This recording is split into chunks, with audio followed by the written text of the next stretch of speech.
Gracias, doctora. Sí, señor. Buenas tardes.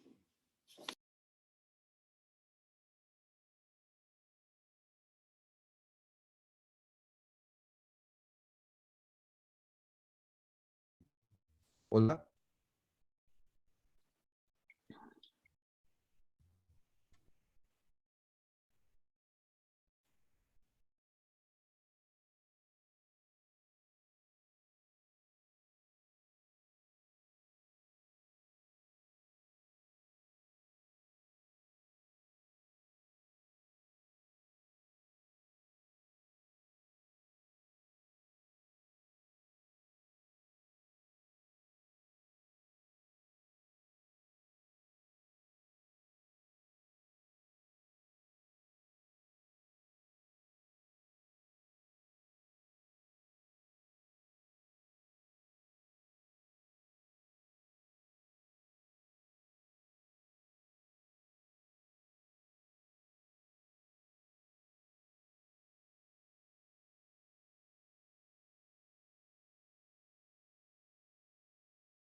Bueno, muy buenas tardes a todos.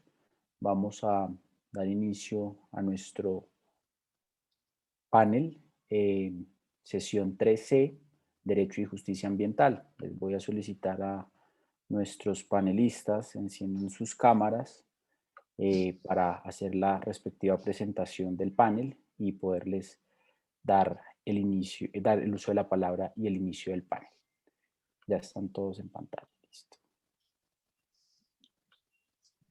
Bueno, muy buenas tardes para todos. En el marco de este evento, en este caso la Universidad Externado de Colombia les da la cordial bienvenida y a todos los socios de Gobernanza Ambiental para la Paz. En este caso iniciaremos nuestro panel 3C denominado Derecho y Justicia Ambiental.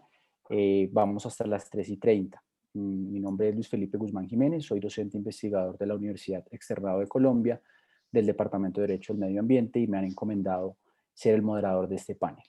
Procedo a presentar a los panelistas. Tenemos en primer lugar a Mauricio Velázquez de la Universidad de los Andes, Colombia, a Jorge Iván Hurtado Mora del Departamento de Derecho del Medio Ambiente de la Universidad Externado de Colombia, a Héctor Morales Muñoz de la Universidad Humboldt de Berlín, Alemania, y a la profesora Carolina Montes Cortés del Departamento de Derecho del Medio Ambiente de la Universidad Externado de Colombia. La metodología de este panel será la misma que hemos venido desarrollando a lo largo de este evento. Nuestros panelistas tendrán de 10 a 12 minutos máximo para presentar sus papers, sus ponencias, y luego leeremos las preguntas que ustedes gentilmente nos formulen vía chat y otras preguntas que junto al comité científico del evento hemos preparado para este panel. Vamos a iniciar en el mismo orden que está el póster. Vamos a iniciar con Mauricio Velázquez, con su ponencia Land Rights, Environment Governance and Peace Building. Mauricio, buenas tardes, bienvenido. Hola Felipe, qué pena haber puesto el título en inglés, fue cuando me registré al evento que lo puse así, pero bueno, entonces arranco. Yo tengo una ponencia escrita, la voy a leer. La expansión de la frontera agropecuaria a través de procesos desorganizados de colonización y deforestación ha sido más o menos el patrón normal de poblamiento de todos los estados en el mundo. Uno de los estados más fuertes, los Estados Unidos, promovió la colonización desorganizada de su infinita frontera hacia el oeste. Algunas veces los colonos fueron usados en el abominable exterminio de los indígenas, otras veces fueron usados para ganar territorio a otros estados, como en el caso de México. En los Estados Unidos rápidamente se tuvieron que establecer incentivos contra la deforestación, pero lo más importante, en todos los casos, todos los países, esas ocupaciones no pudieron ser cambiadas a voluntad por el Estado. La fuerza militar fracasó cuando se intentó cambiar la estructura de tenencia de toda una población. Antes que ignorar los arreglos estables en la población, lo que los Estados Unidos hicieron fue incorporar esos arreglos como un paso fundamental para establecer el monopolio de la fuerza estatal. Y entonces aquí hay una lección crucial. La llegada del Estado en estos contextos es resultado de una negociación. En el reciente libro sobre los orígenes de la cocaína, pero también en otras fuentes, se desarrolla un argumento que me parece clave.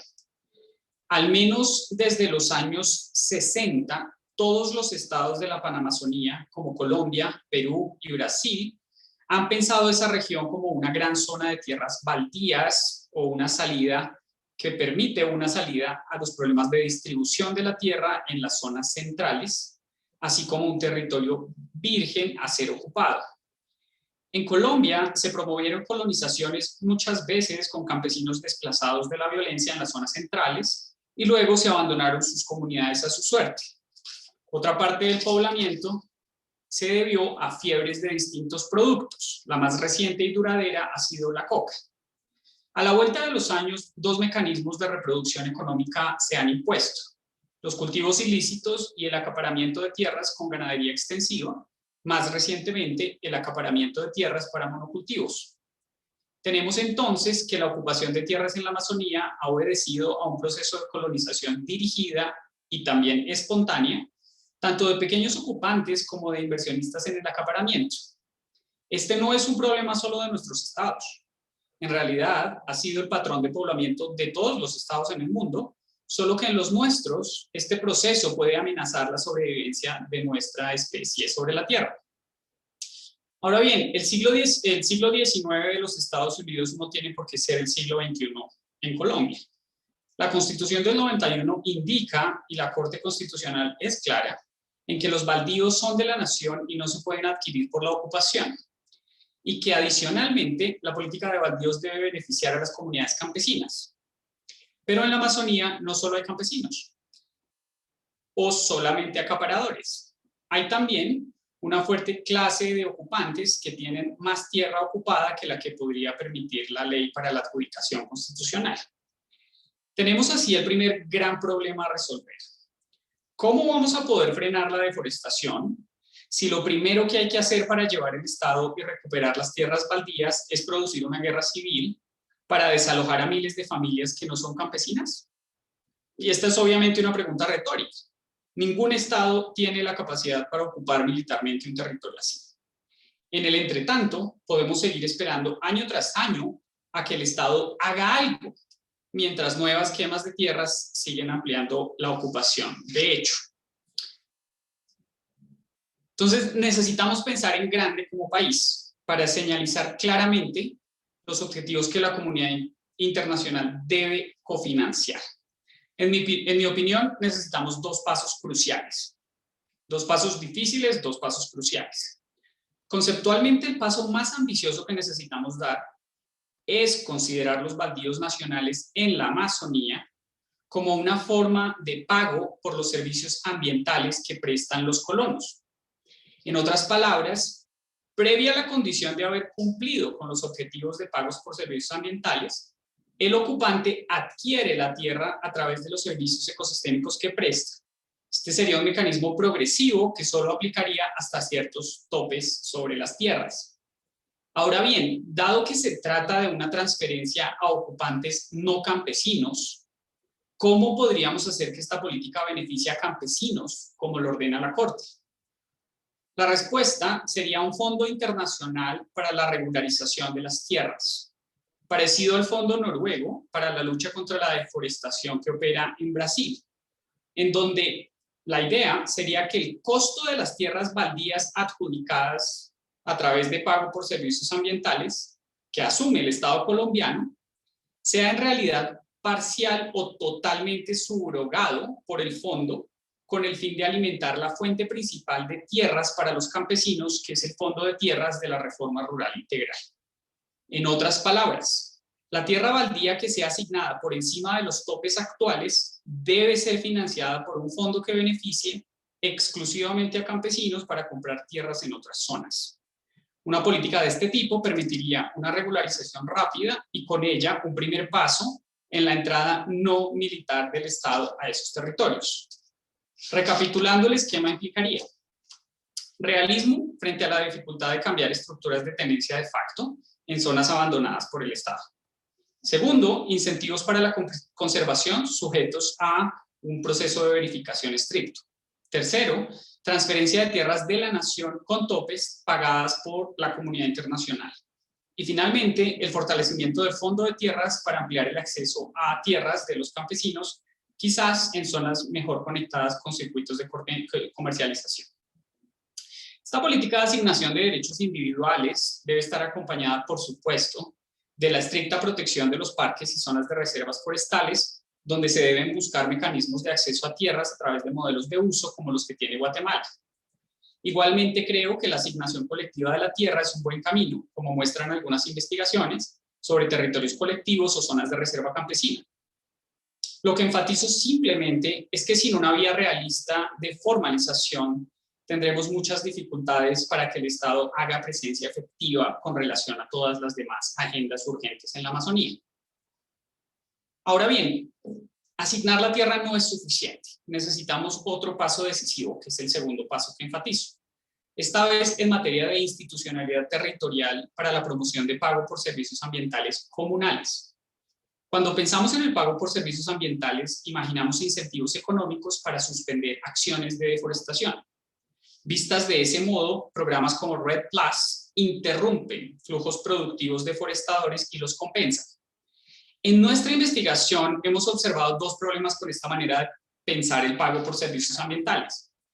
En primer lugar, los PSA deben funcionar como puentes más que como diques, es decir, su principal función es servir para financiar el tránsito de economías no sostenibles a economías sostenibles. Es decir, la sostenibilidad más importante es la de la comunidad. Una vez la economía sostiene a la comunidad, se hace sostenible con el ambiente.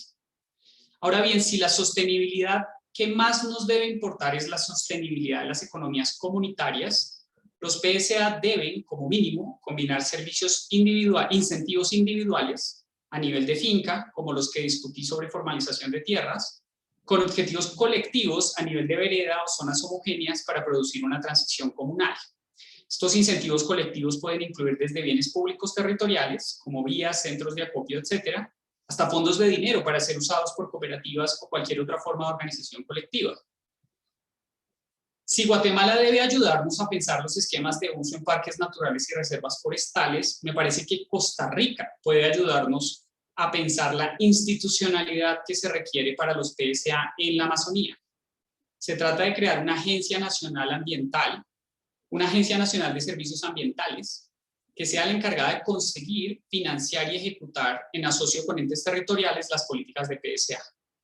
Para el ciudadano de la Amazonía, y acá cierro, la Agencia Nacional de Tierras y la Agencia Nacional de Servicios Ambientales serían una sola. Es decir, funcionarían con un esquema de ventanilla única en el territorio que permita simplificar el vínculo entre regularización de la tenencia y transición comunitaria sostenible. Yo entiendo que la solución de corto plazo implica la interdicción y la experiencia de Marina Silva en Brasil fue importante para frenar la deforestación en tiempo real. También ha sido muy importante la moratoria de ciertas cadenas de comercialización de productos asociados con la deforestación, como la soya y la carne. Pero en todo caso creemos que la solución de largo plazo debe incluir un proceso ambicioso de regularización financiado por la comunidad internacional y la creación de una Agencia Nacional de Servicios Ambientales que coordine los PSA con los territorios. Gracias.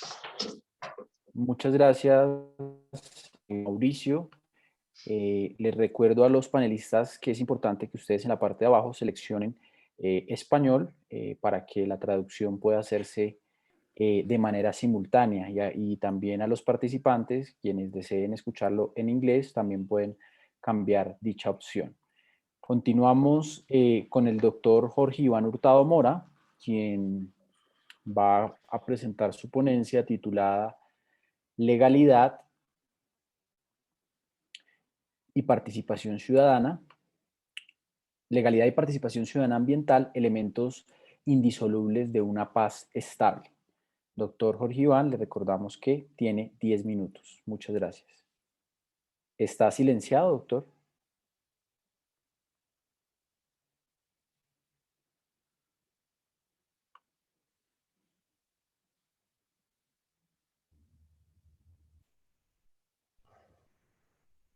Ahora sí, ya. Hola, Felipe, ¿me escuchas? Sí, señor, adelante, por favor. Gracias, gracias, Felipe. Muy buenas tardes para todos. Les extiendo un cordial saludo, un agradecimiento también especial a todos los socios organizadores de este espacio tan importante y sobre todo mi saludo también al Departamento de Derecho del Medio Ambiente de la universidad, donde pues tengo la honra de pertenecer. En el tiempo que me ha sido asignado, quiero tocar este tema que lo he titulado Legalidad y Participación Ciudadana Ambiental, elementos indisolubles de una paz estable. Rápidamente tengo dos apartados que constituyen la presentación o la estructura central de la presentación. Una parte teórica donde pretendo aproximarme a los conceptos de legalidad o a la dimensión de la legalidad, de la importancia de este principio vital en la Constitución y que permea la gestión ambiental. Y por supuesto a un tema central que es la participación ciudadana en materia ambiental, para en un segundo apartado poder hacer el ejercicio de involucrarlos en una figura muy importante que se origina en los acuerdos de paz, como son los planes de zonificación ambiental con un enfoque también participativo como lo mandó los acuerdos de paz. Rápidamente tengo que empezar teóricamente para advertir y mencionar la valía del medio ambiente y la participación en la Constitución, que las estructuras de Estado Social de Derecho y democracia participativa son vitales y son la génesis de esta protección al medio ambiente, un Estado Social de Derecho que por supuesto determina esa valía y esa preponderancia del interés colectivo sobre el interés particular, y lo que se supone es un tránsito y un camino directo de los ciudadanos hacia el Estado para poder intervenir e incidir en las decisiones que puedan afectar, en este caso, su entorno ambiental. Y ahí está, pues, esa amplitud y generosidad y catálogo de parámetros contenidos y vertidos en la Constitución, donde se determina la protección del entorno ambiental y el derecho colectivo a gozar de un medio ambiente sano.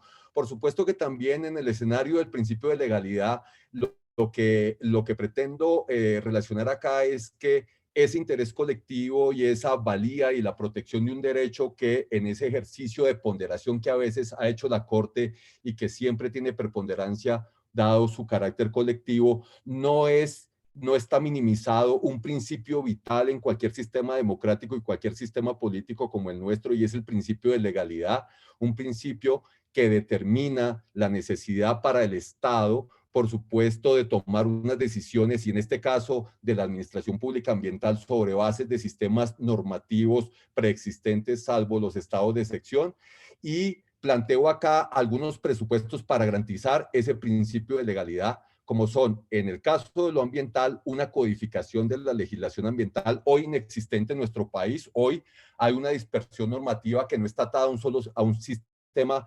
organizado de normas de protección ambiental, y creo que esa es una deficiencia y una moratoria para poderlo hacer, la codificación del sistema legal ambiental. Una técnica en la construcción normativa para que no se creen ni se expidan normas ambiguas que se presten para muchas interpretaciones y que finalmente pues atenten contra algo que es un bien importantísimo para el destinatario de las normas y es la seguridad jurídica, que también es muy importante en la gestión ambiental y en el gasto de la oferta ambiental y de los recursos. Por supuesto, el tema de la participación ciudadana, que muy bien lo refiere el artículo 79, que es como el eje central de la Constitución en materia ambiental, porque reconoce ese derecho de superior jerarquía o categoría, pero también es la base de mandataria para el sistema normativo posterior de crear instrumentos de participación ciudadana. Y aquí también creo yo que hay unos presupuestos para una participación amplia y eficaz, como son el acceso a la información pública ambiental, que es un derecho de acceso en la gestión ambiental supremamente importante. Ya lo decía algún parámetro de la política o de los parámetros de participación, incluso trazados por el Ministerio de Ambiente y Desarrollo Sostenible hace mucho tiempo, y es que sin información de calidad no hay participación eficaz. No solamente es acceso a la información, sino a la información de calidad, y un nivel más arriba ahí es la necesidad de garantizar que toda la comunidad pueda acceder a una información y a entender una información que a veces es técnica y científica y que ya vamos a mirar en el caso que plantearé más adelante.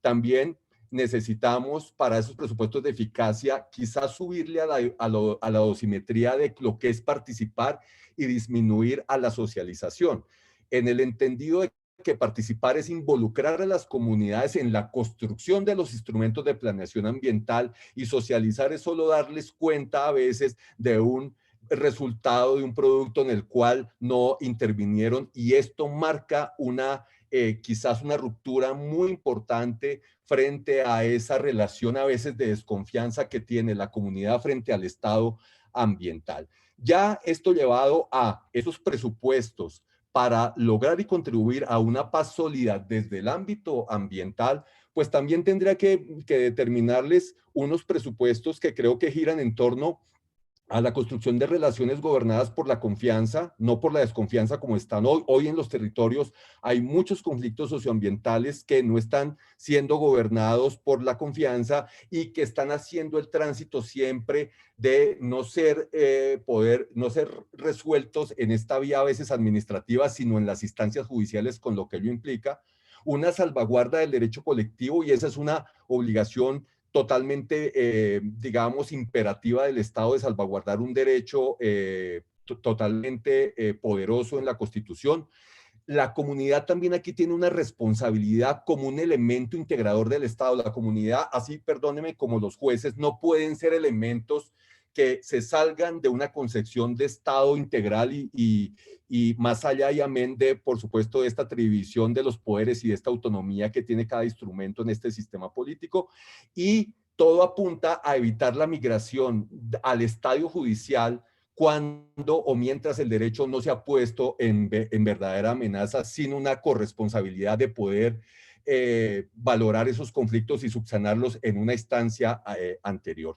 Pues bien, los recursos naturales frente al conflicto, creo que en este espacio lo han dicho con toda rigurosidad y con toda profundidad, pero por supuesto que tengo que repetirlo acá o volverlo a confirmar. Los recursos naturales están y han sido objeto del conflicto interno siempre, y quizás tal vez en esa doctrina que se ha tenido sobre los efectos que ha producido un conflicto, pues a veces enraizado, que tenemos por muchos años, la variable ambiental no se ha estudiado ni es analizado de una manera más categórica, pero sí que es verdad que los recursos naturales pueden ser causa del conflicto y lo han sido, que los recursos naturales pueden ser fuente del financiamiento de grupos en conflicto, digamos, todo el tema de la deforestación, todo el tema extractivista, ¿no? Y que es verdad que el medio ambiente puede ser víctima del conflicto. Y aquí quisiera determinar y mencionar que más allá de este escenario local, pues hay unos pilares internacionales que lo han tratado claramente. Aquí lo pueden ver ustedes rápidamente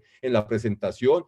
Estos parámetros, como la resolución de las Naciones Unidas, la 47 del 93, la 4737, que reconoció ciertos medios y métodos bélicos pueden ser desastrosos para el medio ambiente. También lo determina el principio 24 de la Declaración de Río, que es tan importante y que es de alguna manera un motor de la Ley 99-93, que desarrolla también la Constitución de nosotros en el tema ambiental, donde dice que la guerra es por definición enemiga del desarrollo sostenible, que es un concepto vital en la gestión ambiental. También las directrices del año 94 de la Cruz Roja Internacional sobre la necesidad de los estados de incluir en sus manuales e instrucciones militares la protección del medio ambiente. Y por último, para una referencia internacional, la resolución 215 también de las Naciones Unidas sobre protección del medio ambiente en las zonas afectadas por los conflictos. Ahora rápidamente, pues quiero mirar este caso ya donde intento involucrar estos elementos teóricos que he puesto a consideración sobre el caso de la zonificación ambiental participativa en los acuerdos de paz. ¿Cuál es el contexto? El contexto es que, por supuesto, lo que se determina son los famosos planes de desarrollo con enfoque territorial, los famosos territorios o municipios PEDET. Se han identificado o se identificaron 172 municipios que son los que más geográfica y territorialmente sufrieron el conflicto. Y aquí quiero significar que estos espacios territoriales tienen unas connotaciones ambientales que no hay que dejar pasar por alto, ¿no? Algunos de estos lugares coinciden con la expansión de la frontera agropecuaria, que es un escenario, y creo que Mauricio de alguna manera lo tocaba también en su intervención inicial, ¿no? Cómo es importante ya en un escenario también de ordenamiento territorial, delimitar esa frontera agrícola que a veces, por supuesto, tienen unas injerencias arbitrarias y unos impactos muy importantes frente a los esquemas ambientales y de protección ambiental sensible. Como el 87% presenta de estos territorios una figura de protección, de reserva forestal o de parque natural, que es una de las connotaciones más importantes de áreas protegidas. 17 de estos 172 municipios tienen más del 50% de su área total como área protegida, e incluso 8 de ellos llegan al 100% del área bajo de alguna figura de protección ambiental. Ahora bien, ¿dónde viene el contexto de la zonificación ambiental participativa? En el acuerdo de paz, en el punto 1, que trata de la reforma rural integral, y en el punto 10 de ese punto 1, o del numeral 10, pues está esta zonificación como un instrumento de planeación para estos municipios que tiene 2 o 3 objetivos claros: el de generar alternativas equilibradas entre medio ambiente y buen vivir de la población, es decir, sostenibilidad, desarrollo sostenible con todos unos elementos que efectivamente estructuran este principio internacional y que tiene que ser amoldado a una realidad especial como la que tiene el país, una delimitación, como ya había dicho, de la frontera agrícola, una actualización de las características para caracterizar el uso y, de ser necesario, un inventario de esas áreas. Es imperativo 2 escenarios que llamo aquí la atención, y es el ordenamiento territorial, ambiental del territorio, y un banco de datos, digamos, un sistema informativo que permita efectivamente determinar los usos del suelo y las connotaciones de cada realidad territorial del país, y por supuesto orientar procesos de acceso y formalización de tierras, que también tiene que ver con ese principio de legalidad que yo mencioné al inicio. Pues en esta pequeña investigación frente a esta figura, y siempre apuntada al escenario de participación comunitaria, que es un poco pues la génesis de esta pequeña presentación, pues se tiene que el Ministerio de Ambiente y Desarrollo Sostenible pues es el líder de este escenario de los planes de zonificación ambiental con enfoque participativo, que se valió también del apoyo de las corporaciones autónomas regionales, que son el ejemplo de ese manejo ambiental descentralizado, democrático y participativo que estableció la Ley 99 como principio, y de los institutos de investigación científica, que sin duda tienen que marcar un papel trascendental en todo este ejercicio.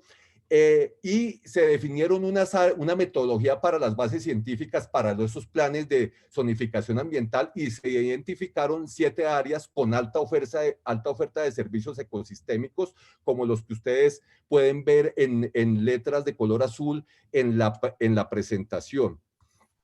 No, ¿cuáles son, digamos, los hallazgos? Y estas son fuentes también recogidas, por supuesto, del Ministerio de Ambiente y Desarrollo Sostenible, que ha sido el líder del tema. Ya en el escenario de la participación, se ha determinado, según el Ministerio, una estrategia de participación desde el Ministerio, por supuesto, y se contó con actores no solo comunitarios, sino institucionales, que también constituyen un engranaje de ese sistema participativo. Se socializaron esas bases técnicas para la zonificación, y aquí quizás una pequeña crítica respetuosa es lo que yo decía antes, y es un escenario de socialización quizás más preponderante que un escenario de participación. Al final la estrategia tiene que ser cómo empoderar al habitante de ese territorio que además ha sufrido los embates del conflicto interno, pero que conoce de primera mano las realidades sociales, ambientales y culturales y también étnicas del territorio para que sea un actor en la estructuración, por supuesto, de este plan de zonificación. De los procesos participativos, cuenta el ministerio o da fe de que se han actualizado 6 veces a propósito de esas relaciones y esas con las comunidades y esa interacción y ese proceso de socialización. Y de estos 172 se tiene que 3 municipios incluyeron esa metodología en sus planes de ordenamiento territorial. Los planes ambientales con enfoque participativo permitieron trabajar con zonas de reserva campesina, de grupos étnicos, de campesinos, organizaciones comunitarias, institutos y gremios. Yo aquí tengo que llamar la atención en algo también, y es que el efecto preponderante y el actor principal es evidentemente la comunidad, pero uno no puede dejar de lado otro actor dentro de esta gestión ambiental, y es el operador económico y los gremios que también efectivamente tienen un escenario de ser usuarios de los, sobre todo de los controles como las licencias ambientales para la explotación de los recursos económicos. En fin, este es el escenario que se puede plantear. Ahora, hoy, ¿cuál es la realidad? Hoy la realidad es que todavía... Doctor, le quedan 2 minutos para terminar. Ya voy a acabar, Felipe. Que esos planes de zonificación ambiental no son una realidad todavía, que se ha hecho un trabajo, digamos, como aquí se puede advertir, pero que hoy no está el sistema o el instrumento normativo, principio de legalidad, para poder involucrar e implementar estos planes de zonificación ambiental. Entonces, como retos yo podría plantear, o se pueden plantear, que es precisamente avanzar en la adopción de un instrumento normativo para validar las acciones de los sectores con carácter vinculante, ¿no? A manera de resolución o de decreto o de cualquier otro instrumento, pero yo creo que hay que tener voluntad política para eso. Yo no puedo entender, y creería que no puede ser así, que hoy esto que el acuerdo lo dio para ser implementado en 2 años, pues ya haya pasado los 2 años, y que hoy con todo este trabajo pues esté pendiente de una voluntad, digamos, para poder aterrizar el instrumento normativo que lo pueda hacer realidad.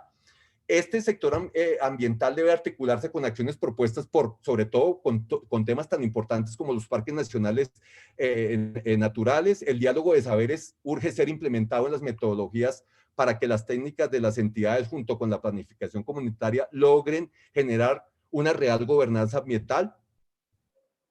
Hay una cosa aquí muy importante que quiero rescatar por el tiempo, y es que el sector ambiental deberá avanzar en una articulación con otros planes. Miren, el gran problema de la gestión ambiental en el país no es la ausencia de instrumentos de planeación, no es la ausencia de instrumentos jurídicos, es la capacidad que se tiene para articular y armonizar todo, desde el ámbito nacional hasta el ámbito más local. Y un gran reto cuando se puede implementar estos planes de zonificación ambiental es poder armonizarlos con unos instrumentos de planeación ambiental que ya están establecidos para todo el territorio, como los planes de ordenamiento territorial y como los PONCAS, entre otros. Conclusiones rápidamente, Felipe. Creo que el medio ambiente es una variable irrenunciable en la cuantificación de los efectos del conflicto armado y un elemento transversal de los acuerdos de paz, pero no solamente debe quedarse en la retórica y en la teoría, sino en la práctica para que pueda ser evidentemente materializable. Que los criterios y estándares de participación ciudadana deben hacerse extensivos en la implementación de estos acuerdos de paz. A la gente hay que involucrarla para que la gente crea que hay un Estado que le genera confianza. Eso es vital, me parece a mí, lo digo con mucho respeto y con mucha prudencia, pues hay una relación indisoluble entre comunidad, territorio afectado y zonas de especial connotación ambiental, como ya lo miramos en estos municipios PDEP, y que finalmente el principio de legalidad es un pilar de cualquier sistema democrático, pues también con él se garantizan derechos tutelados por la estructura constitucional y de paso se ofrece seguridad jurídica. Hasta aquí mi intervención, Felipe. Si me pasé el tiempo, mil disculpas. Muchas gracias. Muchas gracias, doctor Jorge Iván, por su intervención. Procedemos a darle el uso de la palabra a Héctor Morales Muñoz, quien nos va a presentar su ponencia titulada Respuestas descoordinadas del Estado y la sociedad civil a los conflictos socioambientales, retos, oportunidades y espacios para la gobernanza ambiental en Caquetá, Colombia. Héctor Perfecto. hace parte, ¿me escuchas, Héctor? Sí. Sí. De la Universidad Humboldt de Berlín, Alemania. Gracias, Héctor, por estar aquí. Bienvenido. Gracias, Luis Felipe, y a los panelistas y a los asistentes por tan interesante discusión. ¿Pueden ver mi pantalla ahora? Sí, señor. Listo. Vale, entonces, pues no voy a repetir el título porque es bastante largo. Tal vez no puede ser lo más atractivo del mundo, pero la idea es que voy a hablar un poco de cómo perciben las comunidades en el Caquetá los actuales conflictos socioambientales después del acuerdo de paz y los escenarios de gobernanza en los cuales ellos tramitan estos conflictos, además de las respuestas gubernamentales que se han dado en los últimos años. Entonces, el caso del Caquetá es una región que presenta retos convergentes, los cuales son una región en posacuerdo, con una altísima afectación por el conflicto armado, desde la incursión de las guerrillas en los años 70. La mayoría de las personas en el Caquetá han tenido alguna afectación victimizante del conflicto, además que es una región que tiene una alta vulnerabilidad climática, también tiene inmensas potencialidades, es la puerta de entrada a la Amazonía, es una región biodiversa y con una importantísima riqueza acuífera porque es el inicio de la cuenca amazónica. Sin embargo, tiene altísimos índices de deforestación. Creo que muchos están familiarizados con los índices de deforestación. Sin embargo, también ha tenido unos usos insostenibles del suelo por décadas. Esto se ha dado debido a la colonización que, como bien lo nombraba el panelista anterior, se generó incluso fomentado desde el gobierno en los años 70 con los programas como Tale y Titule para acceder a tierras.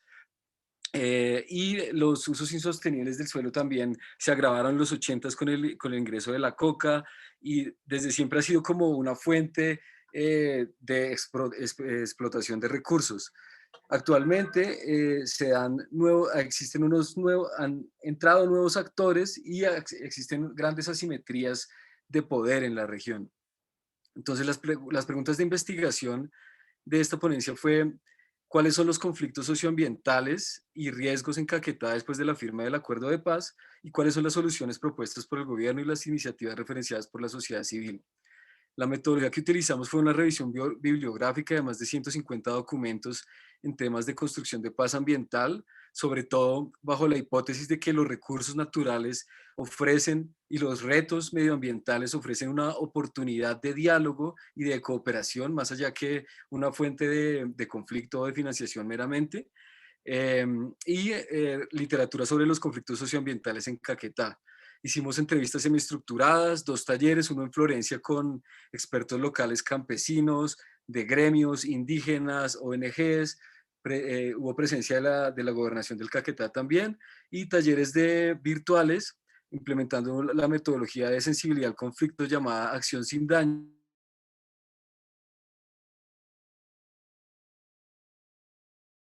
para frenar o mitigar el cambio climático y aportar a la construcción de paz. Y todo esto fue complementado con una encuesta con expertos en Caquetá y Colombia. Entonces, los resultados preliminares, esperamos publicar pronto este paper, es en la literatura sobre los conflictos en Caquetá socioambientales tienen que ver con economías ilegales. Hay mucha literatura sobre el tema de los cultivos de coca, hay literatura histórica sobre el tema de tala ilegal y extracción de fauna, también sobre el tema de acaparamiento de tierras, ganadería extensiva y las nuevas modalidades que se están dando, que se empezaron a dar a partir del acuerdo de paz, y temas de minería ilegal, sobre todo en las cuencas del río Caguán y otros.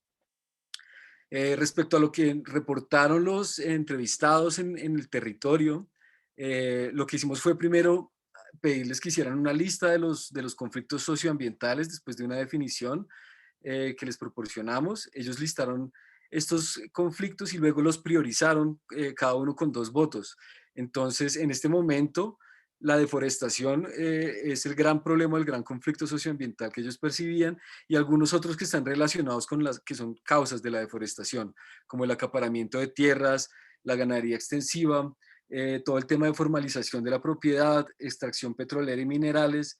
También nos hablaron mucho del crecimiento urbano no planificado, sobre todo en Florencia. Florencia en su momento fue la primera, la invasión más grande de toda Latinoamérica, por así decirlo, como se fundó Florencia.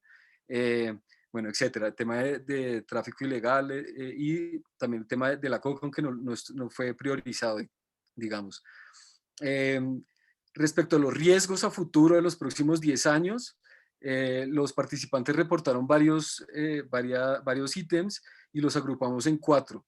El primero fue sistema político. La gente ve un riesgo en la política mineroenergética, todo el tema de corrupción de algunas autoridades, la ley CIDRES también la ven como una fuente de posible conflicto, frente a la gobernanza, la colonización de actores ilegales, nuevos actores que están llegando, incluso inversores internacionales, todo el tema de acaparamiento de tierras y la utilización de blanqueamiento de capitales para compra de tierras, y en general una falta de gobernanza en el territorio más profundo, como se suele llamar. En temas ambientales, el descenso en recursos hídricos, la falta de sensibilidad ambiental, y en tema social, falta de acceso a tecnología e información. La gente percibe el cultivo de coca como algo que ha fomentado la descomposición social, aunque también reconocen el gremio de los cocaleros campesinos de base, por así decirlo, y reportan mucha migración de la juventud rural hacia zonas urbanas y otras zonas. Respecto a las acciones o iniciativas que se han llevado a cabo para solucionar conflictos socioambientales, es una lista gigantesca, inmensa. Hay un montón de pilotos que se han dado, muchos con resultados muy interesantes a nivel local. Entonces los organizamos en 2. Primero, el tema técnico. Hay muchas iniciativas de innovación muy juiciosa desarrollada en temas de extensión agrícola rural, como implementación de cultivos agroforestales, granjas integrales, etcétera. Muchos nombraron el tema de programas de incentivos para la conservación y la producción sostenible, y algo fundamental que puede ser un ítem para coordinar muchas de las iniciativas a nivel nacional es el monitoreo territorial comunitario.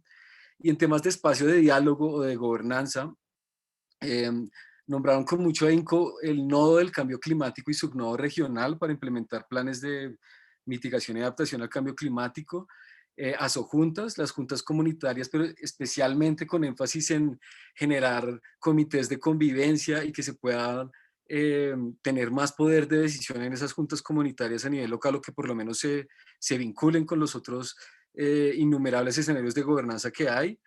Y también hubo un caso bien interesante de una alianza entre indígenas y colonos para conservar a través de la figura de reservas de la sociedad civil.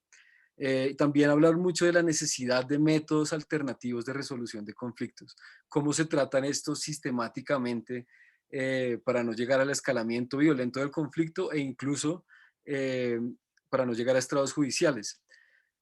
Bueno, respecto a la respuesta gubernamental, esto es una pequeña selección de todos los innumerables instrumentos que hay para proteger o para resolver conflictos socioambientales. A nivel transnacional se han dado varias firmas en este gobierno de acuerdos internacionales. Uno es el Pacto de Leticia, que habla sobre el monitoreo satelital de bosques para controlar la deforestación. El Acuerdo de Escazú, que todavía falta por ratificar, que habla sobre el acceso a información, la participación y la protección de los líderes ambientales. A nivel nacional hay unos planes fundamentales a 2030, como lo es Visión Amazonía y las contribuciones nacionalmente determinadas a nivel Colombia. El plan de desarrollo tiene unos ejes transversales sostenibles, sin embargo, todavía se apunta a un modelo económico basado en lo extractivo, en actividades productivas con alto impacto ambiental. Hay también un sinnúmero de COMPES. Uno muy interesante es el nuevo COMPES para el control de la deforestación, que es un hito sin duda alguna. También el COMPES del cual otra de las panelistas nos va a hablar sobre el pago de servicios ambientales. Y hay otros acuerdos a nivel nacional con amplia incidencia local, como bien lo nombraba el anterior panelista, todo el tema de los planes de zonificación ambiental, en el punto 1.1.10 del acuerdo de paz, la política de tierras y áreas protegidas debe ser coordinada. Está también la operación Artemisa y Sidres. Estos están en rojo porque son puntos, digamos, controversiales que han generado algún ruido y alguna descoordinación entre las iniciativas locales que se dan, por ejemplo, en acuerdos de cooperación con campesinos que llevan mucho tiempo habitando en los parques nacionales y que son, digamos, uno de los principales targets de estas intervenciones militares, que muchas veces rompen esos escenarios de diálogo y que tal vez no se ha identificado muy bien cuál es el enemigo, si son grandes inversionistas, las personas que tienen el poder para abrir carreteras de 500, 400 kilómetros y generar incendios forestales, o si son simplemente muchas veces estos colonos que son utilizados por algunos otros poderes en la región. También está todo lo dispuesto por la Agencia Nacional de Licencias Ambientales y los planes regionales coordinados por Corpo Amazonía. Entonces, lo que nos encontramos para la discusión un poco es, uno, que hay una falta de coordinación de las acciones estatales con las iniciativas territoriales. Hace falta coordinar todos esos pilotos a nivel local en una política nacional coherente, que se podría llamar de construcción de paz medioambiental. Todavía seguimos con una incoherencia en la política de desarrollo. Aquí yo quería mostrarles estos mapas de un informe de riesgos de la Agencia Nacional de Licencias Ambientales, donde por un lado vemos en el mapa de la parte de arriba, un mapa donde se ven las zonas en verde que son de conservación y restauración ecológica, los lotes que ya están destinados para exploración y explotación petrolera, pero abajo en el mismo documento y hecho por la misma agencia, unas zonas que se muestran como áreas disponibles para proyectos de hidrocarburos, los cuales están totalmente coordinados con áreas que se supone que son para la conservación y que están en la frontera de parques tan importantes como el Chiribiquete. Entonces, estas incoherencias en la visión de desarrollo se ven ahí todavía, y esto viene un poco de toda esta concepción de la Amazonía como territorio de nadie, salvaje, sin gente, que no reconoce ese ordenamiento endógeno que existe en el territorio, que no está arreglado por la legislación vigente, por así decirlo, pero que se llegan a acuerdos alrededor de las zonas de reserva campesina, por ejemplo, con resguardos indígenas, acuerdos tácitos, etcétera. Muchos de los participantes nos reportaron que existen ya metodologías y prácticas de planificación, pero que no se aplican porque el poder político las impide y la participación se vuelve formalista. Entonces, sí, listo, se genera una participación, se generan miles y miles de planes, pero no trasciende, nunca pasa nada en el territorio, o pasa muy poco, o tal vez el tiempo no es suficiente. Y otra de las hipótesis es que el gobierno no se ha adaptado a las nuevas lógicas de seguridad. Muchas personas de ONG, sobre todo, y de centros de investigación reportan que hacía mucho tiempo no podían no entrar a algunos territorios, y eso es porque llegaron nuevos actores y no se ha identificado quiénes son, y no se sabe quiénes son los poderes que están detrás de estos actores con poder de facto de las armas, digamos. Bueno, como conclusiones, ya está diagnosticado que el acceso, formalización y uso ilegal de la tierra son los motores de conflicto y deforestación en el Caquetá. La explotación mineroenergética es un gran riesgo a futuro para los pobladores. Hay una disonancia entre algunas respuestas gubernamentales y el reconocimiento de la gobernanza local. El monitoreo comunitario del territorio, los acuerdos de conservación, son una de las estrategias a las que hay que apostar si hay que escalar dentro de estas estrategias a largo plazo de 2030. Para la cooperación internacional, reportan que es importante servir de facilitador de coordinación institucional. Todas la agencia de tierra, las agencias que tienen que ver con el desarrollo rural y con el ordenamiento de la frontera agrícola, la producción de alimentos, con todas las agencias ambientales. Y una fórmula puede ser, por ejemplo, generando grupos facilitadores que sean compuestos de organismos de control, defensoría, procuraduría, incluso fiscalía, con veedores de la sociedad civil, es importante repensar formas de ordenamiento territorial más allá de la concepción clásica de Estado nacional centralizado, en la cual se parte de un monopolio de la violencia, lo cual es demasiado difícil de lograr al corto plazo con intervenciones muy puntuales que muchas veces están desarticuladas de las autoridades civiles que permanecen en el territorio, por ejemplo, parques nacionales. Y una gran pregunta para terminar es cómo implementar un modelo de desarrollo que armonice actividades económicas no extractivas, como lo es todo lo que está, la agenda global o el reto global que nos presenta el cambio climático, con la cultura que traen estos pobladores, por ejemplo, cultura andina, agropecuaria, donde limpiar la tierra se veía como bueno, y la conservación ambiental. Muchas gracias, Héctor, por tu intervención. Vale. Continuamos con Carolina Montes Cortés, quien nos va a presentar su ponencia titulada Pago por Servicios Ambientales como herramienta para la construcción de paz en Colombia. Doctora Carolina, buenas tardes, bienvenida.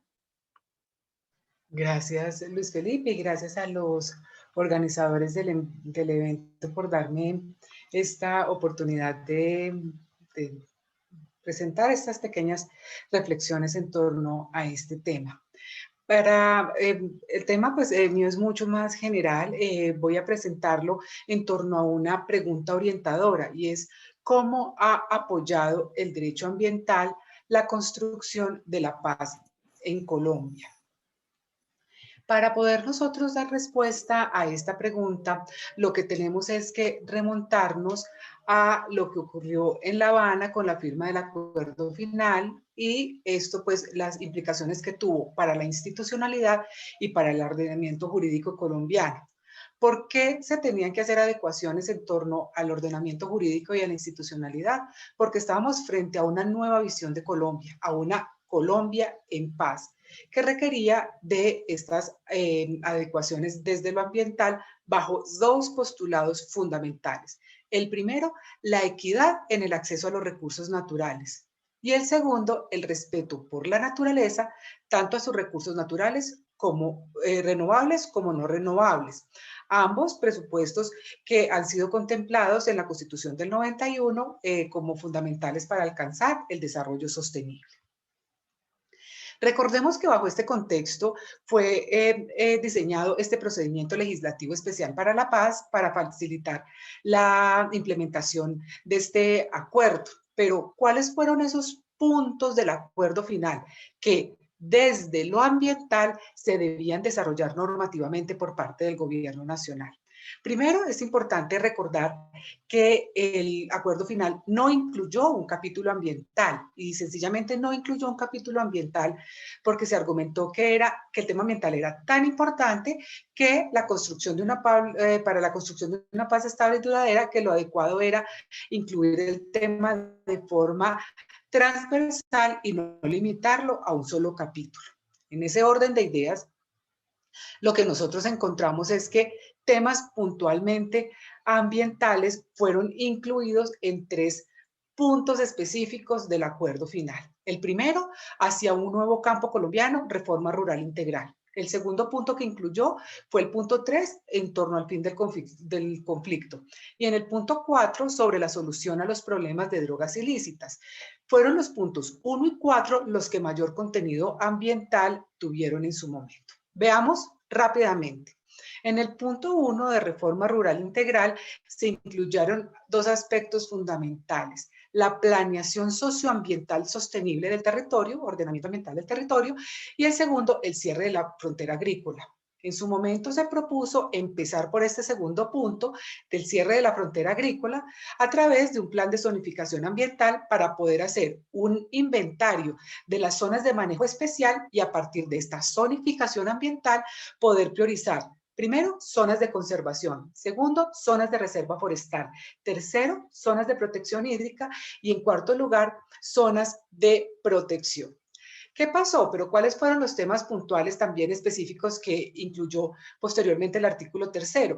Para el fin del conflicto también se presupuestó que se podían desarrollar algunos programas o proyectos de protección ambiental y de desminado humanitario para vincular al mayor número de miembros desmovilizados de las FARC y así otorgarles por una sola vez una suma de dinero para apoyar estos programas. Finalmente, el punto 4, lo que incluyó en su apartado de sustitución de cultivos de uso ilícito fue aspectos de sostenibilidad ambiental y recuperación ambiental vinculado al cierre de la frontera agrícola. Bajo este pequeño resumen de saber qué era lo que se tenía que desarrollar normativamente, recordemos una afirmación que hace Macé en relación con los acuerdos de paz, y es que implementar un acuerdo de paz resulta muchas veces más complicado que negociarlo. Pero veamos cuál fue la estrategia que buscó el gobierno para la implementación desde lo ambiental del acuerdo de paz. Vamos a revisar punto por punto y después veremos el aspecto ambiental de manera global o general. En el punto 1, a través de diferentes decretos, se adoptó el procedimiento para acceso a la tierra y en la formalización. Y se creó también el Fondo de Tierras. Se crearon programas de desarrollo también con un enfoque territorial. Sin embargo, tuvieron una dificultad desde lo ambiental porque se presentaron conflictos con la vocación del uso del suelo. Posteriormente, también se reglamentó el punto 3 y el punto 4 a través de decretos. El punto 3 promovió la asignación de tierras para el desarrollo de esos proyectos productivos a los que hice referencia con el fin de vincular desmovilizados, y entre ellos se abrió la puerta para que esos proyectos tuvieran un carácter ambiental.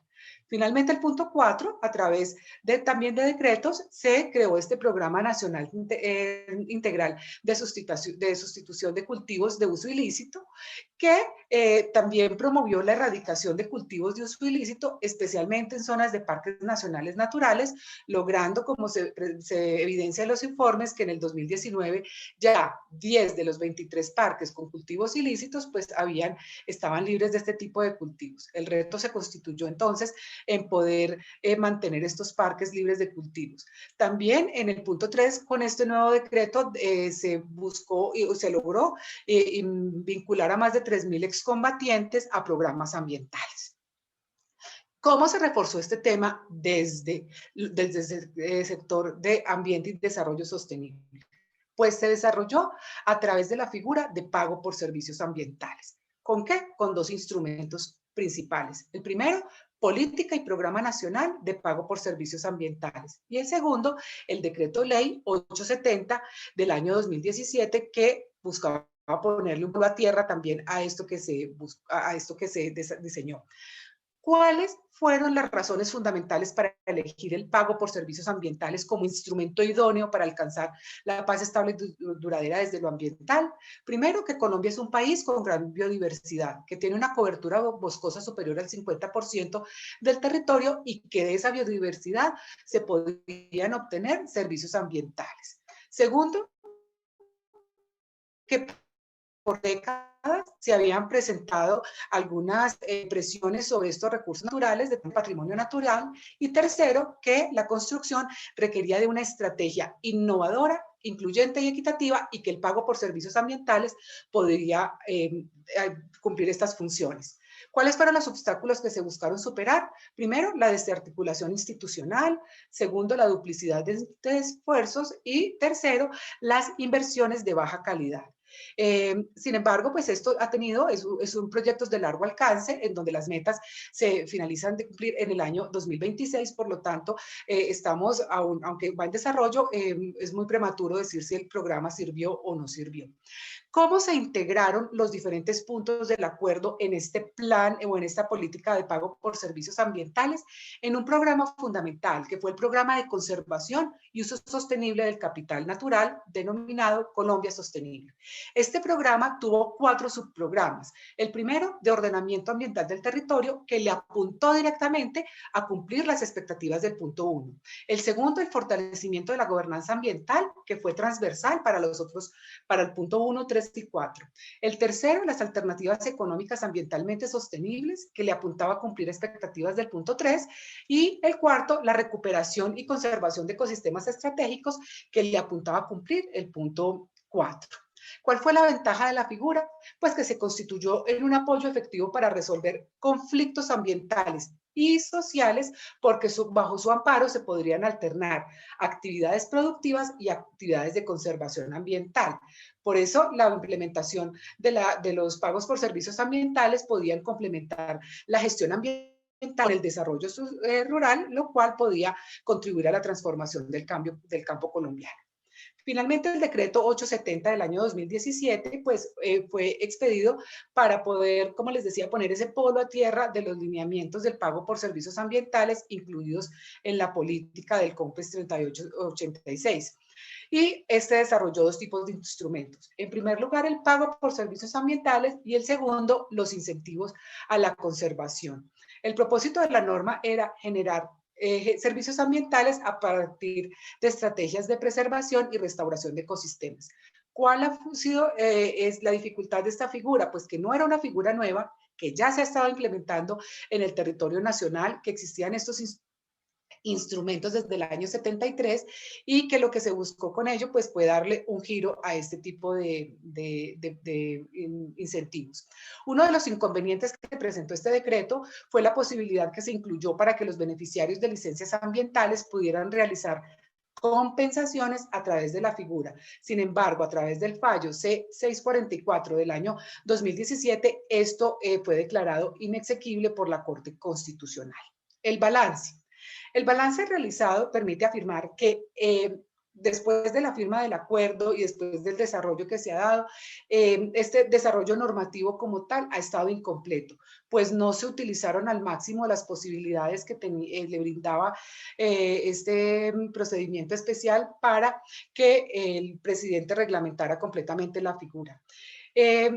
En varios estudios que han hecho, el más reciente que lo publicó la Procuraduría General de la Nación en enero de este año, establece que varios proyectos claves en la implementación del acuerdo pues han estado desfinanciados con un déficit presupuestal superior al 50%, refiriéndose puntualmente al punto 1, y que aún es fundamental contar con una estrategia de mayor participación que pueda hacer viable la zonificación ambiental y pueda concretar todos estos objetivos que se tenían al interior, sobre todo objetivos ambientales. ¿Qué pasa 5 años después de la firma del acuerdo? Lo que debemos ahorita cuestionarnos acerca de casi 5 años de la implementación es que si el acuerdo de paz y los documentos que se han expedido para su implementación, el desarrollo normativo que se ha dado, han logrado alcanzar esa sostenibilidad ambiental que se pretendía dentro del acuerdo de paz, si se está logrando el desarrollo sostenible o no se está logrando ese desarrollo sostenible. Para terminar, simplemente quiero esbozar varios aspectos ambientales que quedaron por fuera de este acuerdo y que tampoco han sido desarrollados normativamente. En primer lugar, se echa de menos que no se evaluaron estrategias de protección para las zonas objeto de despeje. Algunas en áreas protegidas, como zonas de concentración tampoco se establecieron estrategias. Bien lo mencionaba Carrizosa después de haber firmado el acuerdo de paz, que tal vez uno de los grandes vigilantes del patrimonio natural eran las guerrillas, porque ellos estando en este territorio se protegía de la expansión de la frontera agrícola o ganadera o de la minería ilegal. En segundo lugar, brillaron por su ausencia medidas de recuperación ambiental que debían adelantarse en aquellas áreas del territorio nacional que fueron objeto de atentados por oleoductos y graves daños ambientales. No se establecieron ningún tipo de responsabilidad, ni penal ni pecuniaria, para la recuperación de estos daños. Tampoco se abordó el tema de desplazados ambientales, trabajadores del campo y personas ubicadas en regiones afectadas del país, quienes debieron abandonar sus territorios a causa de estos atentados ambientales. En conclusión, se reporta un importante avance en la implementación del acuerdo y en los temas ambientales. No obstante, específicamente, muchos aspectos ambientales tienen siempre la misma suerte cuando se trata de estar frente a necesidades básicas insatisfechas. Es decir, que existen muchas otras alternativas o muchas otras necesidades urgentes que tiene el país y por lo tanto la implementación desde lo ambiental del acuerdo de paz pues se ha buscado, se ha avanzado, pero aún tiene un pendiente muy grande. Muchas gracias y espero haber estado dentro del tiempo que olvidé poner el cronómetro. Gracias. Muchas gracias. Muchas gracias, doctora Carolina.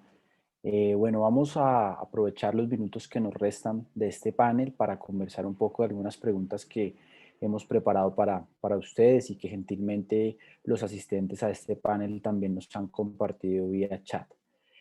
Quisiera preguntarle a Mauricio, hoy hablábamos un poco de justicia ambiental y dentro de este concepto se habla de justicia hídrica, de justicia climática, entre otras, y Mauricio hablaba de la creación de una agencia ambiental. Quisiera preguntarle cómo hacer para que la construcción de paz permita la convergencia de los elementos propios del llamado Estado Ambiental de Derecho y se logre ese pacto de paz ambiental en la Amazonía colombiana.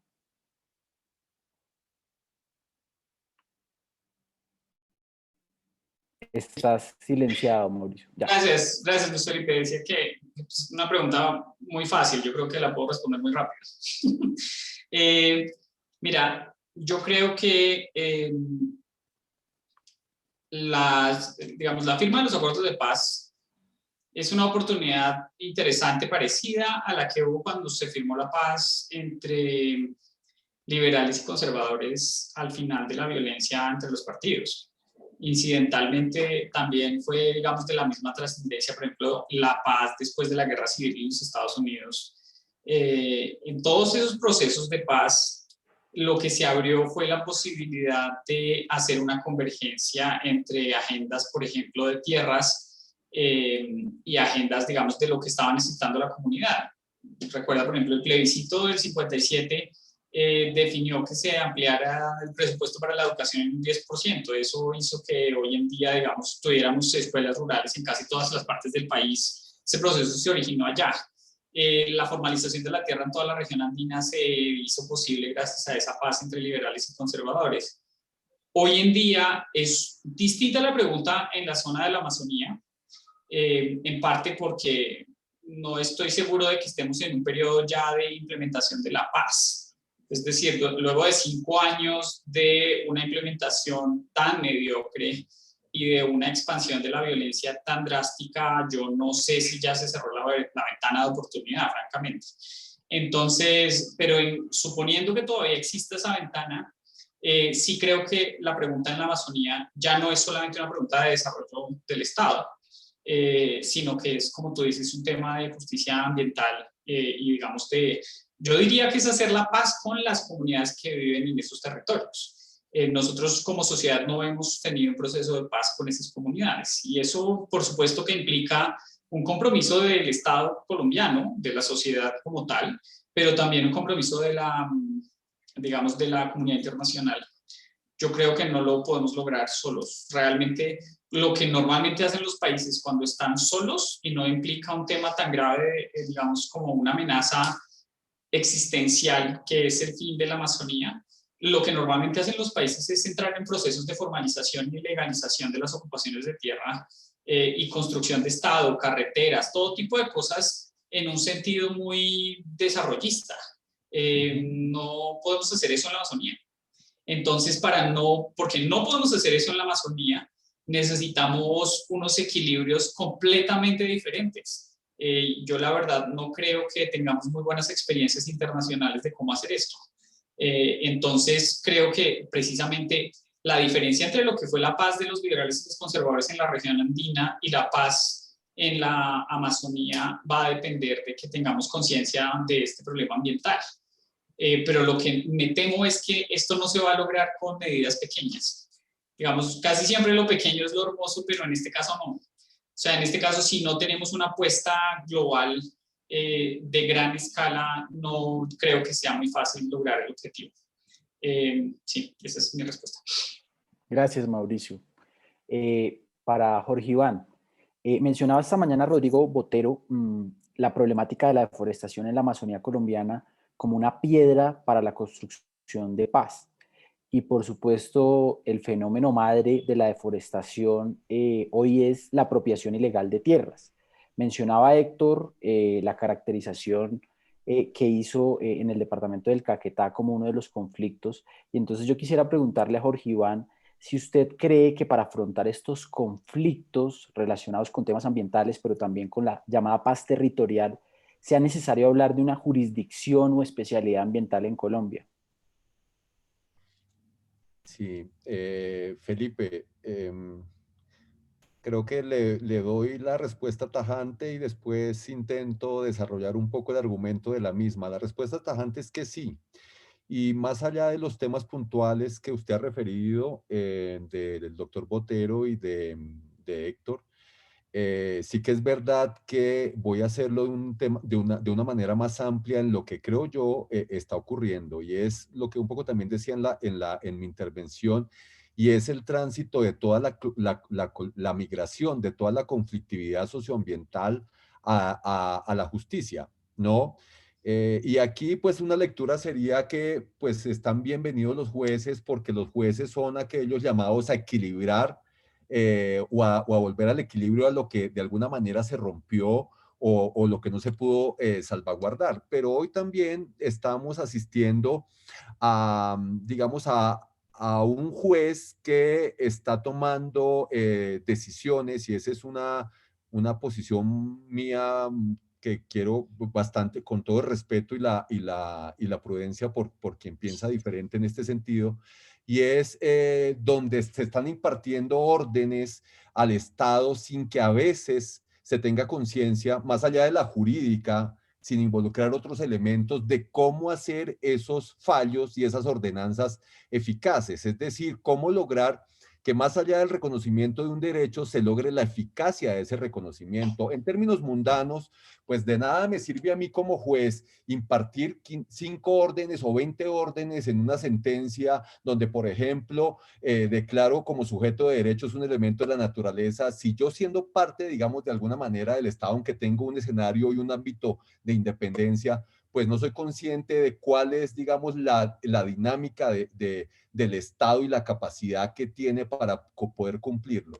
Y eso entonces me lleva a la respuesta concreta y es, creo que si el juez va a seguir teniendo un escenario preponderante y un rol legítimo, por supuesto, dentro de la solución de los conflictos desde su espectro y desde su ámbito, es necesario pensar muy bien en la creación de una jurisdicción ambiental y es necesario crear, establecer y darle capacidad a jueces que tengan de una u otra manera esa estructura ambiental, para que lo ambiental no se quede solamente en lo retórico, sino que tenga una connotación que se ha perdido mucho y que debe dimensionarse en la variable y en la gestión ambiental, y es la cientificidad. Yo hablé en mi tema de participación ciudadana, que es además una línea de investigación, si me permite usted decirlo, pues en la universidad, pero sí que es verdad que esa participación ciudadana debe armonizarse con una variable técnica y científica que siempre debe estar presente y debe gobernar las decisiones, los análisis y las ponderaciones en el tema ambiental y en el tema de la racionalidad de los recursos. Y el juez cumple un rol y un papel muy importante, pero en este momento creo yo que es importante pensar, y por supuesto que ya se han dado los pasos para ello, para pensar en una jurisdicción ambiental y en unos jueces que de una otra manera tengan una formación que les permita en sus fallos estructurar no solamente el elemento jurídico a rigor, sino unos elementos que trascienden de lo jurídico para que esos fallos sean sobre todo más eficaces. Muchas gracias, doctor Jorge Iván. Quisiera preguntarle a Héctor una de las preguntas que ha elevado una de las participantes y es la siguiente. ¿Cuál es el enfoque de gobernanza usado en la investigación y si utilizaron un concepto en particular? Vale, gracias. Pues la investigación la hicimos en el marco de un proyecto del Centro Leibniz de Investigación del Paisaje Agrícola y uno de mis compañeros maneja un concepto que se llama gobernanza comunitaria. Básicamente, él hizo su tesis de doctorado sobre cómo las soluciones desde abajo permiten, por ejemplo, cuidar ecosistemas como el Pantanal en Paraguay. Sin embargo, yo le extiendo un poquito porque hace falta la articulación de los niveles de gobernanza y eso es lo que, como uno de los puntos claves que he identificado en la investigación, es que se dan unas soluciones muy interesantes, muy innovadoras en el territorio para resolver algunos problemas, pero los problemas grandes y para resolver los grandes motores de conflicto y de deforestación se requiere la coordinación de los distintos niveles. Entonces, una de las cosas de las que habla la gente es necesitamos un espacio para resolver los conflictos en los límites con los parques nacionales, con las áreas protegidas, pero que vaya gente que tenga poder de decisión, porque los guardaparques están ahí con nosotros todo el tiempo, pero ellos tienen que hacer una presencia y no tienen el poder de decisión para ir. Entonces, de acuerdo con lo que decía Mauricio, hace falta todavía mucho más acercarse y escuchar de verdad a las comunidades. Y ya, vale. Gracias, Héctor. Doctora Carolina, esta mañana nos comentaban y nos exponían de los municipios priorizados, de los 170 municipios de los 1.103, que equivalen al 15% del país. Curiosamente, estos municipios albergan una gran riqueza ambiental. En dichos municipios se encuentra el 80% de ese gran patrimonio natural de la nación. Y por supuesto existe una regulación ambiental restrictiva de uso del suelo en estos municipios. Entonces la pregunta que quisiéramos elevarle es, ¿qué elementos considera necesarios para construir una agenda y poder desarrollar condiciones de una paz territorial sostenible? Bueno, esa es una pregunta muy importante, también teniendo en cuenta la forma en la que se ha desarrollado el actual modelo de pago por servicios ambientales y la paz sostenible. En una de las publicaciones que he realizado sobre este tema, planteaba la importancia de vinculación de la comunidad para poder hacer visibles algunos avances en relación con la construcción de la paz. Una de las preguntas que me hacía en torno a esa investigación que realicé era si efectivamente con estos procesos de paz que se estaban desarrollando o implementando, estos instrumentos para la implementación de la paz, se estaba haciendo una efectiva reconstrucción del tejido social. Y es ahí donde nosotros encontramos el primer tropiezo, porque la reconstrucción del tejido social, un elemento fundamental para la construcción de la paz, no se está logrando. Desde lo ambiental me preguntabas como cuáles son los elementos que deberíamos tener en cuenta.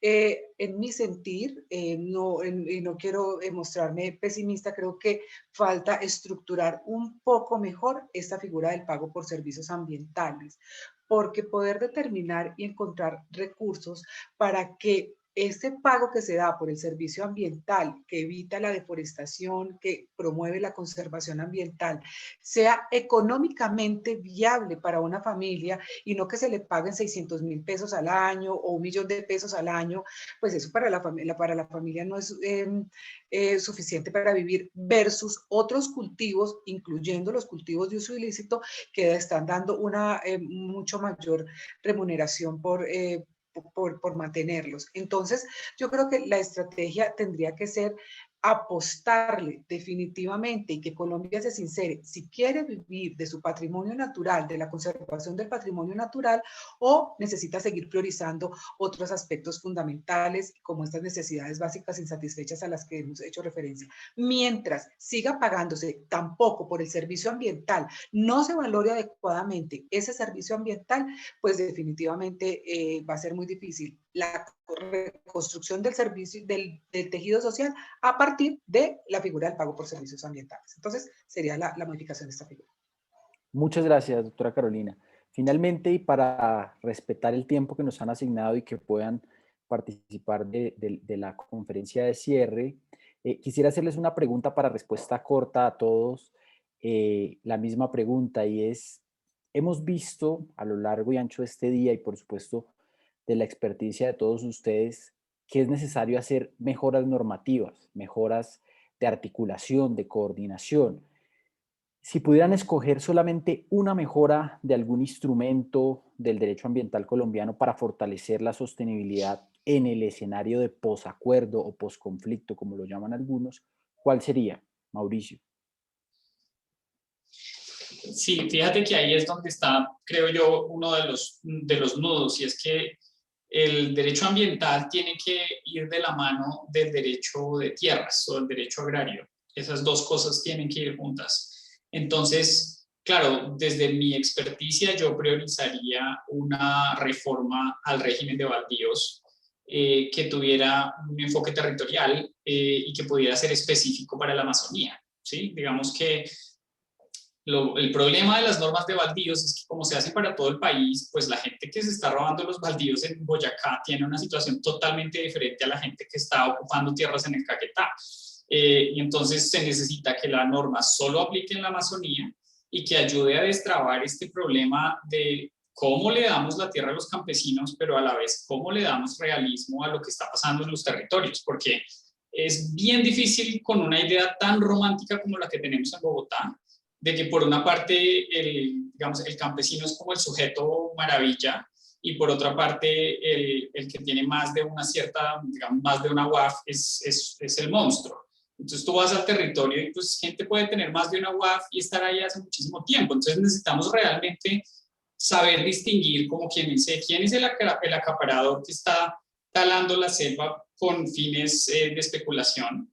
Y quién está ahí de una manera que ha estado, digamos, haciendo estado en contra de todas, digamos, contra todas las adversidades y enfrentando las dificultades en el territorio. Entonces necesitamos realmente mucha más versatilidad, más facilidad para llegar a este tema de los baldíos en ese territorio, y lo que yo veo es que ningún sector está cediendo en ese tema. Si tú hablas con los sectores, por ejemplo, la SAC tiene una lectura de esto que es demasiado benevolente con el ocupante. Si hablas con la ANUC, tiene una visión que es demasiado cerrada hacia el campesino y entonces vas al territorio y no logras resolver el problema. Eso necesitamos resolverlo, es urgente. Gracias, Mauricio. Héctor. Vale, yo diría es que es muy difícil escoger una sola y tal vez haría un poco eco de lo que dijo el doctor Jorge Iván sobre las sentencias con aplicabilidad práctica, porque sin duda alguna las sentencias mueven muchos procesos en el territorio, porque las autoridades del Ejecutivo se mueven realmente. O sea, eso lo viví trabajando como asesor para la cooperación alemana, con el cual trabajamos con las entidades gubernamentales asesorando en procesos de reubicación y restitución de tierras. Y una comunidad que lleva 2 años, lleva 2 años o 3 años viviendo en condiciones infrahumanas en Florencia, logró una reubicación en el territorio de comunidad indígena debido a una sentencia. Sin embargo, los tiempos de la sentencia eran una cosa incumplible. Entonces, si de alguna forma el Poder Judicial y los poderes de veeduría logran hacer que se coordinen las agendas, porque se hace una restitución y el antiguo Incodero, la antigua Agencia de Restitución de Tierras, cumple su función de dar la tierra, pero donde se coordina toda la parte productiva y la parte de protección ambiental sostenible. Entonces, ese trabajo articulador es fundamental. Y bueno, otra cosa que sin duda alguna es fundamental, que también ayuda a coordinar desde lo técnico, es el catastro multipropósito. Muchas gracias, Héctor. Jorge Iván. Pues concuerdo con Héctor en que es muy difícil aterrizar pero yo creo que me puedo referir a 2 cosas, Felipe, muy rápidamente. Y lo primero es que yo creo que en todo lo que hemos visto aquí de mis compañeros del panel, yo creo que es imperativo, más allá de apuntalado o sobre el acuerdo de paz, es que este país necesita una reestructura o una reestructuración del ordenamiento territorial.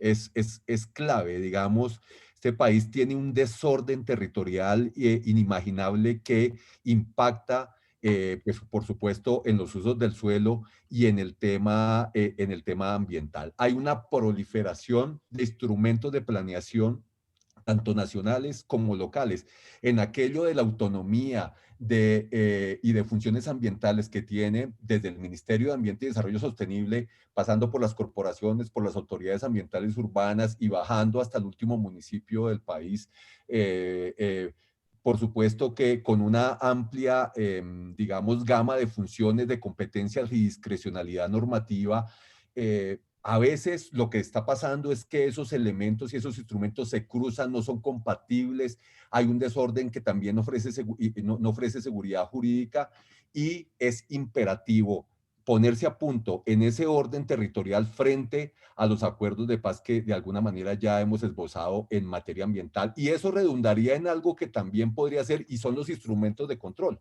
Cuando yo tengo ordenado el uso del suelo, es más fácil establecer los usos de los sistemas de control, como las licencias ambientales, por ejemplo, que es la herramienta administrativa que creó el Estado para hacer desarrollo sostenible. Eso por un lado. Y segundo, ya en mi tema, yo creo que también hay que mirar una reestructuración o pensarse de alguna manera una actualización sobre todos los mecanismos de participación ciudadana de rango administrativa que creó la Ley 99 del 93, y que son los que se hacen frente a la autoridad ambiental competente para, por ejemplo, una licencia ambiental o una modificación de la licencia o permisos de uso y aprovechamiento de los recursos naturales renovables. Yo creo que el ciudadano de alguna manera debe percibir que lo que dice en esos espacios es escuchado por las autoridades y es involucrado como insumo importante en las decisiones finales. Hoy no está pasando eso. Lo que percibe el ciudadano es que los mecanismos de participación ciudadana son una ritualidad y un escenario procesal que no tienen ningún efecto vinculante, y entonces, pues, al final lo que se percibe es una retórica de la participación ciudadana. Entonces, en eso hay que guardar un equilibrio, porque también es importante mirar que quien toma la decisión final es la administración, que es la que se tiene que obligar, pero con unos insumos importantes que debe también proveer la comunidad y la ciudadanía. Eso me parecería que es muy importante respecto a la pregunta hecha. Muchas gracias. Doctora Carolina, finalmente. Gracias, muchas gracias. Pues también coincido en que es muy difícil escoger solamente una figura. Podríamos encontrar un gran abanico, pero voy a intentar ser coherente también con lo que planteé de manera inicial. La temática ambiental del acuerdo final se erigió en torno a la estructuración del logro de un ordenamiento del territorio, pero no cualquier ordenamiento del territorio, un ordenamiento del territorio que permitiera garantizar un acceso equitativo al uso de la tierra por parte de las comunidades tradicionalmente excluidas. En otras palabras, con la consagración de los aspectos ambientales dentro del acuerdo final, lo que se pretendía era, al parecer, establecer una delimitación de áreas ambientalmente sensibles para excluirlas de procesos productivos y así retomar la obligación de las entidades de organizar sus territorios en busca de una explotación ordenada del suelo acorde con su vocación. Entonces, en este caso mi respuesta sería la zonificación ambiental, que aún está pendiente dentro del marco del desarrollo del acuerdo. Creo que para mí, si me toca escoger solo una, sería esa. Gracias. Bueno, pues muchas gracias a Carolina, a Mauricio, a Héctor y a Jorge Iván por sus intervenciones, por sus respuestas, y muchas gracias a todos por su participación. No olviden que ahora a las 3:30 tenemos la conferencia de cierre del evento Gobernanza Ambiental para la Paz en Colombia, y a las 4 de la tarde la sesión de pósters en la plataforma Remo, que es como una sala de conferencias, como si fuese casi presencial. En el chat han dejado toda la información relativa con los links para que nos acompañen. Muchas gracias y que tengan una feliz tarde. Feliz tarde. Gracias, Felipe. Feliz tarde. Hasta luego. Gracias, feliz tarde. Muchas gracias a todos. Salió súper bien. Yo voy a cerrar la sesión rápido porque tenemos que pasarnos a la otra. Menos mal no nos toca desplazarnos, sino clic en clic. Chao. Felipe, Muchas gracias a todos. Que estén muy bien. Gracias a todos. Feliz Chao. tarde.